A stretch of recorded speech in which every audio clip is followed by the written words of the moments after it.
Rreth një vit e gjysmë që nga nisja e zbatimit të projektit për administrimin e bashkëpronësisë së pallateve në kryeqytet, tashmë rreth 3000 pallate të Tiranës kanë zgjedhur kryesitë e tyre për administrimin e mjediseve që kanë në bashkëpronësi, e ndërsa në më shumë se 800 të tjera janë zgjedhur edhe administratorët.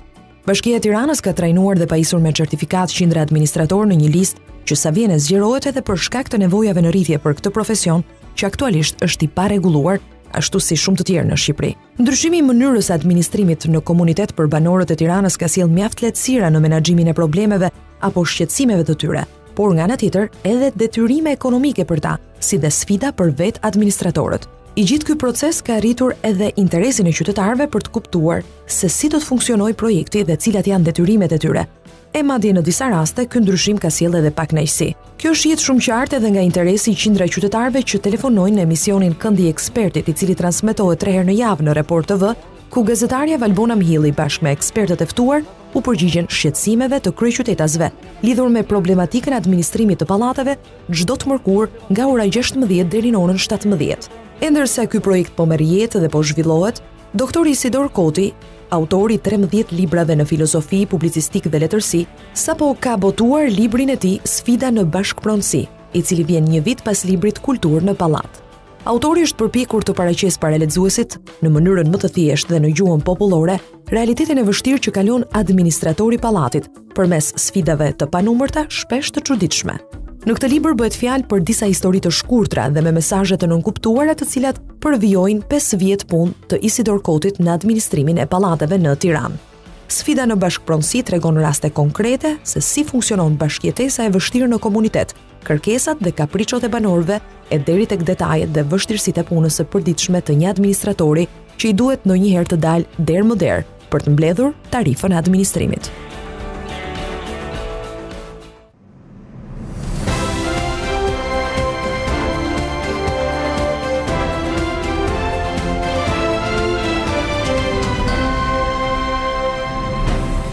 I prezantuam që parë, po them që t'i prezantojmë edhe një herë, për ata që sapo e kanë hapur televizorin. Është Valbona Mihilli, që është moderatore në Report TV, mirë se vjen. Mirë se u gjej, faleminderit për ftesën. Dhe profesori Isidor Koti, nuk e di tani të them profesor që për njerëzit që nuk na njohin, unë dhe profesori Isidor Koti kemi qenë në një shkollë, në një klasë, e kupton edhe se si më duket i tham tani profesor. Mund të thrasë Isidor?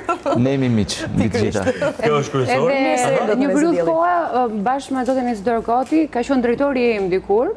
Dhe sot jemi ftuar në një panel, kështu që pas kemi shumë gjëra të përballura. Shikoj, pas kemi të bëjmë me ty, se dhe ne kemi punuar bashkë në një televizion. Kaq është Bie që tani të skuqem unë. Mirë se erdhët. Kënaqësi që ju kemi ditën e sotme në program. Kemi sot këndin e ekspertit? Patjetër, sot kemi këndin e ekspertit, jo për administratorin, do flasim për një tjetër rubrikën pensioni, kështu që në orën. Okej, se dua ta sqaroj, në fakt nuk e di sa kuptua nga materiali që emisioni Këndi i Ekspertit transmetohet 3 herë në javë nga ora 16 deri në 17 në Report TV, por vetëm dita e mërkuri fokusohet tek administratori im, pra që problemet dhe që kanë të bëjnë me administrimin e pallateve. Okej, që ta sqarojmë. Unë doja ta nisja në fakt nga ty, sepse dhe pastaj kalojmë tek profesori që i ka gjërat pak më, le të themi, më akademike. Megjithëse e ka prekur nga afër normalisht Isidori gjithë këtë pjesë. Unë dëgjoj telefonata të pafund që vinë në emision. Është e vërtet. Kush janë problemet që has më shumë? E para pyetje është, a janë të qartë njerëzit për mënyrën, më thënë, se si funksionon tashmë ky projekt, nëse mund ta quaj kështu? U bë rreth 1 vit e gjysmë apo jo? Ky projekt ka 1 vit e gjysmë, vërtetë është një projekt i vitit 2009, por është në zbatim, është 1 vit e gjysmë është zbatuar nga Bashkia e Tiranës, nga kryetari i Bashkisë së Tiranës. Ndërkohë, a janë të qartë, meqenëse ishte pyetja parë, telefonuesit edhe qytetarët që na dëgjojnë, ka shumë paqartësi. Disa i kuptojnë, disa edhe bëjnë sikur nuk i kuptojnë, sepse ata akuzë rënd kjo. Sepse ata ndoshta edhe mundësit janë të pakta për dhënë pagesën mujore. Pra nuk duan, nuk kanë dëshirë që të paguajnë. Nuk kanë dëshirë, sepse unë hasa të pyetjet më të shpesha që bëjnë në emision, pse duhet një administrator, kur ne mund të jemi vetë administrator. edhe realisht, për shembull edhe unë mund të pyesja pse më duhet një administrator. Pallati im është 3 katësh i vjetër. Sepse ti nuk ndron dot llampat për shembull. Është vërtet. Ne i ndrojmë gjithmonë llampat, ne i ndrojmë vetë gjithmonë llampat. Kush na i ndron llampat? Ke, atë nuk ke. Sepse ju nuk keni një administrator. Në rast se do keni një administrator të zgjedhur të pallatit tuaj, ju jeni në pallatet e vjetra. Jo, unë dëgjoj dhe kam gati artillerinë e përgjigje. Okej, shumë mirë. Pallatet e vjetra, më sa unë kam kuptuar edhe nga të ftuarit specialistët të Bashkisë së Tiranës, nuk e ka një administrator. Pallatet e reja e ka një administrator, që do thot, ky administrator i cili është në pallatet e reja kujdeset për mirëmbajtjen e pallatit, për ashensorin, për llampat, për ndriçimin, për t'i rregulluar, patjetër, për pompat e ujit, e cila është një problematikë shumë e madhe për pallatet, për terracën, për problemet, për kullimet, për çdo gjë. Por çfarë ndodh tjetër? Qytetarët telefon nga shqetësimet që ata përcjellin në studion tonë, ata kanë të mosmarrveshje me njëri tjetrin dhe kërkojnë që Bashkia e Tiranës të ndërhyjë. Ne kemi ndërhyrë dhe si emisioni Këndja e Ekspertit, kam qenë unë në terren së bashku me djemtë dhe vajzat. Kanë probleme me njëri tjetrin dhe kërkojnë që bashkia të ndërhyjë. Po, është shumë e vërtetë, sepse ata nuk gjejnë një gjuhë të përbashkët për të gjetur një zgjidhje për problemin e tyre. Edhe ka pas probleme shumë madhore. Njëri t'i pikonte kullimet e tjetrit, komshia lart, ai thoshte, unë mund të paguaj, mund të bëj çdo gjë, po ai lart nuk ka bashkëpunim dhe nuk dëshiron që ta rregulloj. E kuptoj. Kështu që, po. Dy shqiptarë në një mendje, mendje, të jetosh në një pallat. Unë tani e kam kuptuar se unë kam një shtëpi private, por që tani është merë. Dy shqiptarë në një mendje vështirë t'i gjesh, të jesh e sigurt. Ka një shprehje, besoj Isidore, duhet ta ketë dëgjuar me gjithë këto eksperiencë, paktën mbi 5 vjeçar në administrim. Nduket se është veriore. Gjën e përbashkët e han dreqi. Domethënë është shprehje kështu popullore. Në kuptimin që është shumë e vështirë të menaxhosh diçka bashkarisht në komunitet. Vlen për Shqipëri. Vlen për Shqipëri. Shumë. Mua më ngacmoi shumë natyrisht në hyrjen, le të themi, në parathënien e librit tënd që është i dyti në këtë fushë. Është sfida në bashkëpronësi dhe kulturë në pallat. Po tek i dyti më ngacmoi kjo pjesa kur thuat çdo ditë përballesh me njeriu, me një mikrokozmos që transformohet sa hape mbyll syt, sidomos në Tiranë ku përplasen shumë kultura të ndryshme. Shumë kultura në proces civilizimi ku bashkëjetesa në komunitet dhe rregullat e jetuarit jo vetëm që nuk njihen, por në të shumtën e rasteve as nuk pranohen. Elena, duhet jemi realist për diçka që ne në përgjithësi vim nga jeta private dhe jeta në komunitet është akoma në proces zhvillimi. Nuk e kemi akoma të stabilizuar. Nuk duhet të ndërpres, po vetëm se kam nevojë të replikoj se kjo bën pak çudi duke pas parasysh që rreth 27 vjet përpara, po kjo shoqëri dilnin çdo të shtunë ose të diel dhe pastronin lagjet e tyre dhe jeta në komunitet ka qenë shumë e mirë organizuar. Ka ndryshuar koha, sepse atëherë vinim nga një mentalitet tjetër, më i përbashkët në aspektin e jetës komunitare për të ndihmuar njëri tjetrin. Por tani, me procesin e privatizimit, pra unë kur them, nuk duhet ta ngatrojmë konceptin sociologjik të jetës private nga prona private.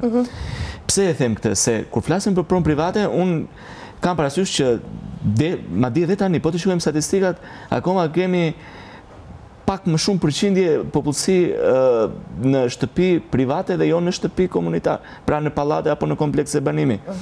Një pjesë e konsiderueshme e popullsisë që ka ardhur në Tiranë vjen nga zonat e qyteteteve të vogla ose edhe nga zonat rurale. Që do thotë kanë jetuar në shtëpi private dhe kur vinë dhe shumë prej tyre kanë patur fatin që kanë kapur një tokë dhe kanë bërë një shtëpi private. Dhe kur vinë dhe njihen me një realitet tjetër, nuk është aq lehtë të përshtaten. Kjo do thotë që nuk ka ndryshuar situata, ka qenë më keq më përpara, tani po përmirësohet. Dhe nevoja e ligjit, e një regulatori, si që është edhe rasti i Bashkisë së Tiranës, ishte mbase pak i vonuar në kohë, po shumë i domosdoshëm dhe erdhi atëherë kur duhej, sepse shtimi i numrit të pallateve edhe i problematikave në to, i përplasjeve i konfliktit të herpaseshme, ne kemi pasur raste të shumta që kanë përfunduar edhe në komisariat të policisë, konflikte mes banorëve. Por në momentin se më ngacmoi ajo biseda pak më parshme pse duhet administratori. Në base administratori si person shikohet si tepër në disa pallate, por administrimi është i domosdoshëm. Pra, normalisht, administrimi i hapësirës përbashkët patjetër. S'kemi lek, thonë njerëzit. Pse ti japim ca lek tepër kur ne mund t'i hedhim ato në një investim për pallatin. Por ama administrimi duhet kudo në çdo pallat, dhe te pallati yt që është 3 katësh, por edhe tek shtëpia private e Valbonës, që shpresoj mos bëhet pallat më vonë, nëse s'ka në plan. Ta shoh interesin, pse jo? Çu ti ka jepet toka bën pallat. Kuptoj më mirë kur të marr disa apartamente aty. E shpjegojmë dot se si funksionon me fjalë të thjeshta për zgjedhje administratorit. Unë sinqerisht nuk e kam idenë, ne akoma nuk kemi një administrator, kështu që unë s'po flas sepse ne tek ti ke marrë pjesë në përzgjedhjen e tij. Patjetër. Bashkia e Tiranës, domethënë tek pallati ku unë jetoj, kemi një super administrim tani, vetëm pak sa për hyrje, një super administrim, administratori është zgjedhur nga banorët, sepse jemi super banorë aty, ne? Në cilën zonë të Tiranës banoni ju? Ja, nuk e tham. E shpjegojmë pak, jo, e shpjegojmë se si funksionon, pra zgjedhja administratorit. Ka bashkia, këtë duhet dilja, ka bashkia, përfaqësues bashkisë dhe na kanë takuar 100 gjithëve. Janë djemt dhe vajzat e task force së Bashkisë së Tiranës, të cilët zbarkojnë në terren, organizojnë, lajmërojnë banorët për një mbledhje, mblidhet kryesia, zgjidhet kryetari i bordit kryesisë. Kryesisë së banorëve të këtij pallati. Duhet të jetë 50+1, të formohet kryesia e pallatit në mënyrë të tillë që të aprovohet edhe kryesia edhe zgjedhja administratorit, ata vendosin për administratorit. Administratori duhet të ketë kryer. Duhet të jetë person që banon në këtë pallat apo s'është e thënë? Nuk është e thënë që administratori të jetë banor i pallatit, aq më mirë të jetë banor i pallatit sepse kuptohet më lehtë me banor dhe i kupton dhe problemet. Nga pikpamja ligjore, është ligji 10.112, i cili flet posaçërisht për këtë çështje, pra për administrimin e ambientit të bashkëpronësisë. Dhe për sa i përket organizimit, fori Valbona që bashkia ka ngritur një grup task force, në mos gaboj me 70 me gati 12 ose 15 grupe në terren që shkojnë në zona të ndryshme, shpallin një lajmërim për të mbledhur banorët, të cilët duhet të paraqiten me karta identiteti. Në momentin që dështon një mbledhje parë, bëhet një mbledhje e dytë, nga se da jo është problematik për vetë, ti pësh njerëzit bashkë në jetin orar. Mbledhja parë duhet të jenë 3/4 e banorëve. Në mbledhjen e dytë duhet të jetë më shumë se gjysma, pra 50% plus një banor. Dhe në qoftë se dështohet mbledhja e dytë, në mbledhjen e tretë sa banor të jenë, sepse nuk mund të lihet. Po, normalisht bashkia s'do na presi banorët të mbledhjet. Pra në seancën e tretë duhet patjetër që të zgjidhet nga asambleja, qoftë edhe 3 apo 5 veta le të jenë, do zgjedhë një kryesi që mund të jenë po këta persona antar të kryesisë. Kjo kryesi mandatohet për një vit. Se bërisht mandatohet si politike. Jo, po ashtu është e vërtet, me një mandat. Sepse ka dhe kostum ligjor. E kuptova. Me një mandat për të nënshkruar një kontratë me një person fizik, i cili mund të jetë administrator i caktuar vetë nga pallati, ose i caktuar me një licencë që ka nga Bashkia e Tiranës, pra si kompani administrimi, sepse sa kuptova në gjithë të skem kanë hyrë në lojë dhe kompanitë administrimit. Jemi te personi fizik. Dhe është shpallur dhe në internet mund të hyni në Google, është shpallur një listë e administratorëve të personave fizik, po dhe të shoqërive të administrimit, të cilët bashkë me numrat e kontaktit mund të kontaktojnë nga kryesia. E të thonë, ore çfarë më ofron? Pra është, le të themi, është një treg i hapur dhe për zgjedhur administratorin. Është bërë si profesion i lirë administratorit tashmë. Akoma nuk është futur me sa di në librin e profesioneve, por që është në proces. Dhe çfarë ndodh? Në momentin që nënshkruhet një kontratë, ose me personi fizik që është administratori, ose me shoqërinë e administrimit, kjo kontratë dorëzohet në bashki. Brenda afateve, në mos gaboj 15 ditë, pra për 2 javë duhet që kjo të jetë. Në qoftë se brenda 6 muajve, dhe ne jemi në këtë proces tani. Po pse duhet të dorëzohet në bashki, nuk e kuptoj. A është një kontratë që lidhin banorët me... Është mes të dyve, por është zyra e bashkëpronësisë, e cila mbikëqyr gjithë këtë proces. Pronare e Tiranës është një regulator, është një ndërmjetës, siç është zyra e bashkëpronësisë. Duhet edhe administratori i pallatit të jetë i certifikuar nga Bashkia e Tiranës. Ata trajnohen, ka një trajnim 1 mujor dhe zgjat deri në 3 muaj, por që administratori duhet të ketë shkollën e mesme. Minimumi. Se mirë është dhe me shkollë, do ishte keq. Sepse ne shpesh në emisionin tonë kemi pyetje çfarë duhet të ketë cilat janë kriteret që duhet të ketë një administrator, sepse shikohet dhe si mundësi punësimi për banorët e pallatit. Edhe janë të interesuar të dinë nëse ata i plotësojnë kriteret e tjera. Pra minimumi të ketë shkollën e mesme, duhet të ketë i certifikuar nga Bashkia e Tiranës, të ketë marrë pjesë në këtë trajnim që ofrohet nga Bashkia e Tiranës. Është shumë e thjeshtë për të zgjedhur administrator. nuk është e vështirë sepse Vetë i pëlqyer nga banorët. Kjo është problemi kam përshtypjen. Se a bien dakord shumica që e pëlqejnë këtë person, sidomos po që i lagjes dhe i zonës. Në dijenin time, dhe jo më larg se dje kam kontaktuar dhe me zyrtar të zyrës së bashkëpronësisë, të cilët më kanë thënë që kanë mbetur akoma shumë pallate pa administrator. Pse? Dhe të vazhdojmë më tej sepse nuk janë marrë vesh banorët me një tjetrin. Jashe, e dija. Tani futet në lojë përsëri bashkia, madje me firmën.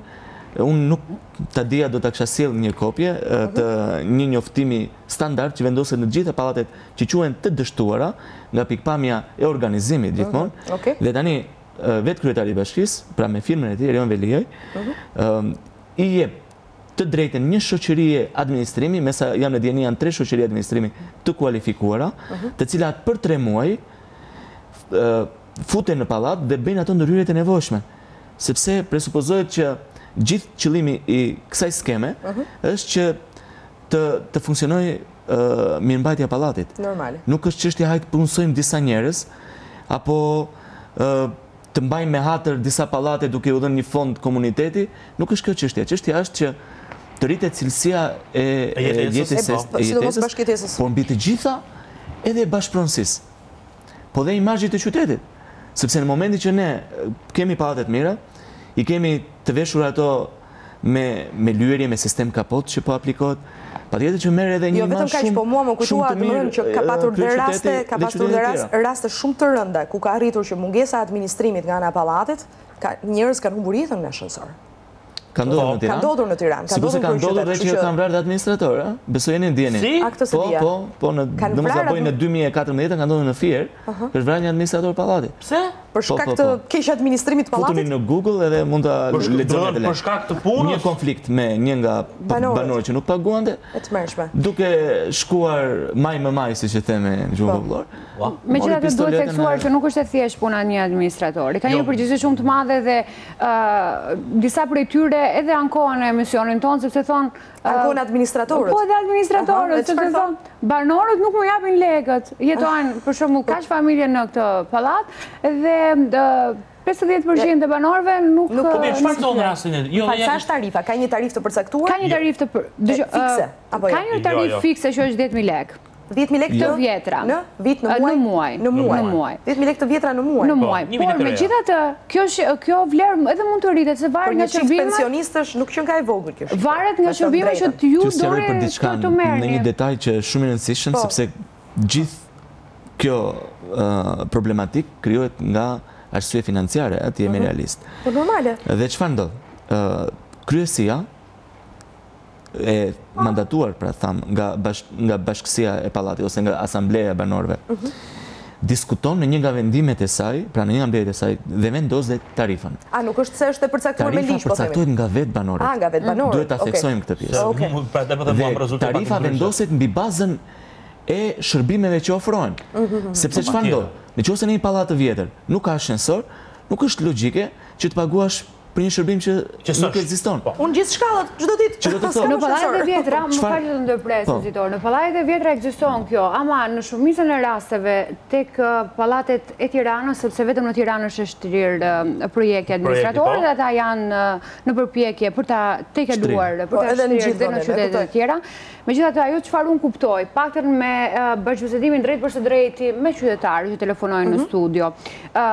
Ka pa një vlerë 1.000 lekë të reja, 10.000 lekë të vjetra, sepse në këtë vlerë qarkullohet, ama është vërtet që thot zoti Isidor që është edhe nga shërbimi që ofrohet. Në një pallat të vjetër nuk ka nevojë të paguhet as për ascensorin, sepse ata nuk e kanë, edhe normalisht që ulet në kosto, kanë vetëm për mbajtjen e shkallëve, bën kjo diferencim, se logjikisht po eci diferencim edhe në pagat administratorëve, sepse më fal, një pallat me 10 kate apo 15 kate ka shumë banor, sesa një pallat i vjetër si imi që është 3 katësh, dhe që do thotë nëse mblidhet në shumat, domethënë ky administratori i këtij 10 katëshit merr mund të ketë një administrator për disa pallate.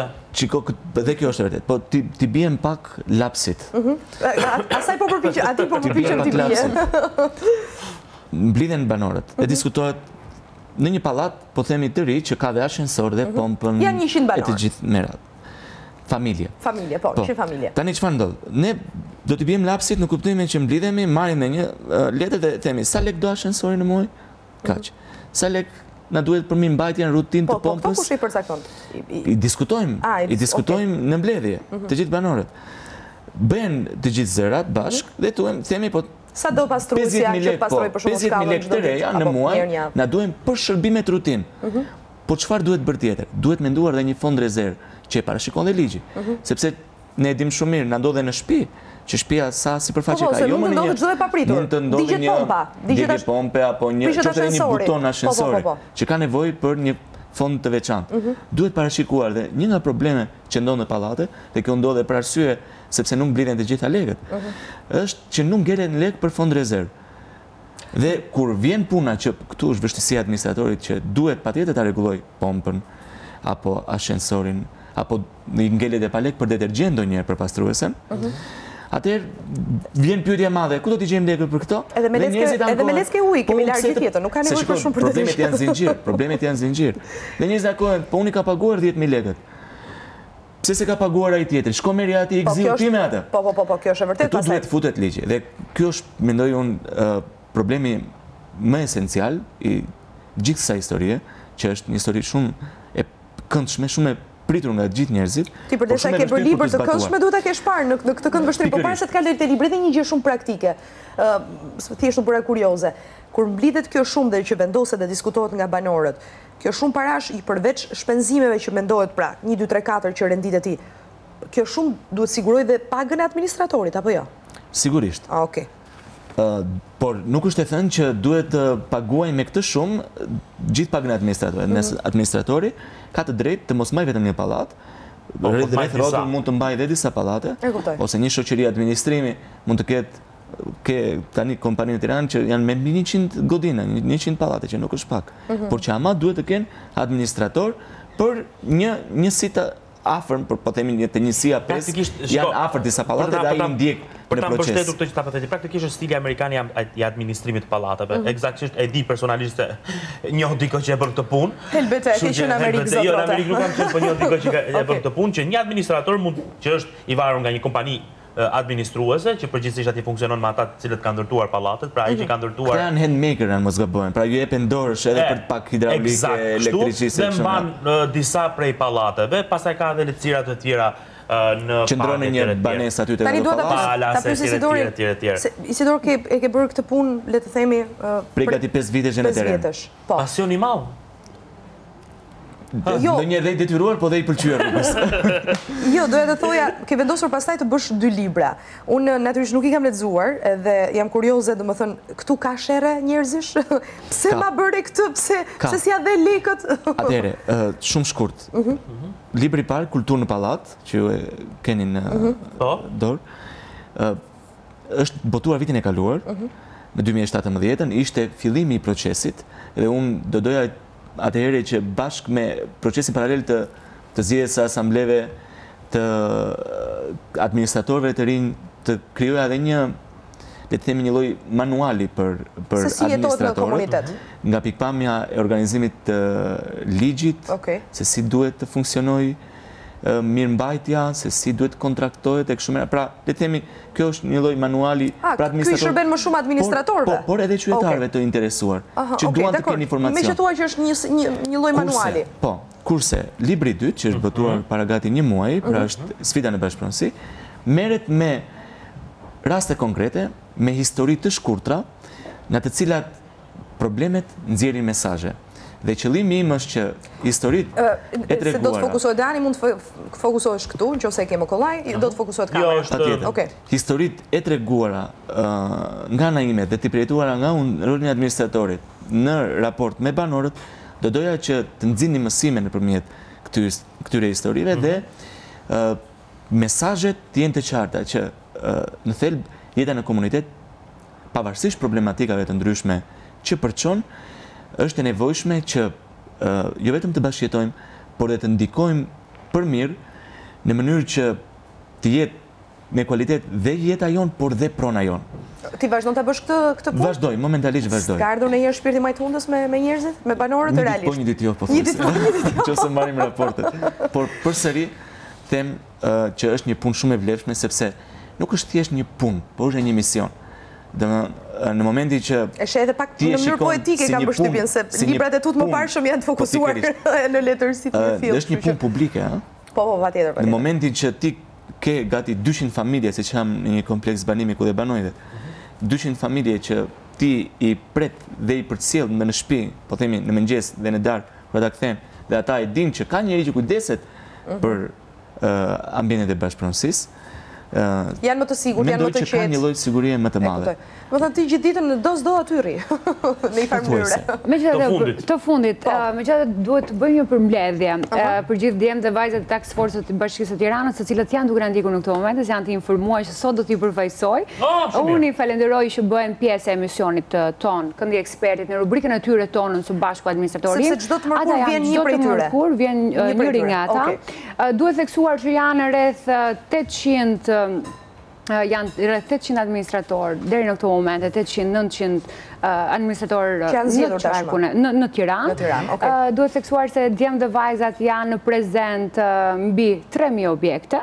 Duhet theksuar se kemi edhe 30 kompani administrimi, bashkia 30 kompani administrimi. Dikush më shumë, dikush më pak ka pallate, çrëndësi ka kjo. Megjithatë duhet theksuar që Bashkia e Tiranës, djemtë dhe vajzat e Task Force janë prezente në terren dhe marrin çdo problematik të banorëve të Tiranës, marrin dhe masa për kompanitë administrimi, sepse kemi patur dhe raste shqetësuese se këta shkojnë dhe zgjedhin një administrator, bëjnë këto procedura dhe pas zhduken dhe nuk janë prezente në përpara. Administratori? Administratori dhe kompania që e zgjedh administratorin. Kështu që ka dhe nga këto problematika, ne ju urojmë shumë sukses e djemtë dhe vajzat janë shumë të mirë. Çfarë PR-i bëri bashkisë, o zot, çfarë PR-i. Mos u shqetëso se Bashkia e Tiranës. Vajzat dhe djemtë të Task Forces. Bashkia e Tiranës nuk ka patur kur nevojë për PR, se e bën në mënyrë perfekte. Me thënë të drejtën. Vetëm se unë duhet të theksoj diçka. Sekondat e fundit, të lutem. Mua më vjen mirë që njerëzit kanë besim shumë të madh dhe kam testuar tek shumë prej tyre në përpallatet kanë besim shumë të madh që këtë herë do të rregullohet situata. Dhe besoj që bashkia përveç se gëzon një staf të mirë që më janë dukur vërtet djemë dhe vajza shumë të predispozuar. Nuk e kanë marrë me ngep, po e kanë marrë me dëshirë për ta çuar deri në fund të mision. Dhe çështja është që nuk është se i shërben thjesht imazhit të bashkisë. I shërben njerëzve, prandaj unë kam besim që edhe të më falësh që nuk e kam ndjekur rregullisht emisionin. Gabim ke bër. Duhet më i kërkova falë, besoj që falë. Që u ritakua duhet të ftoje Valbona normalisht. Disa këshilla tua japësh edhe ti njerëzve.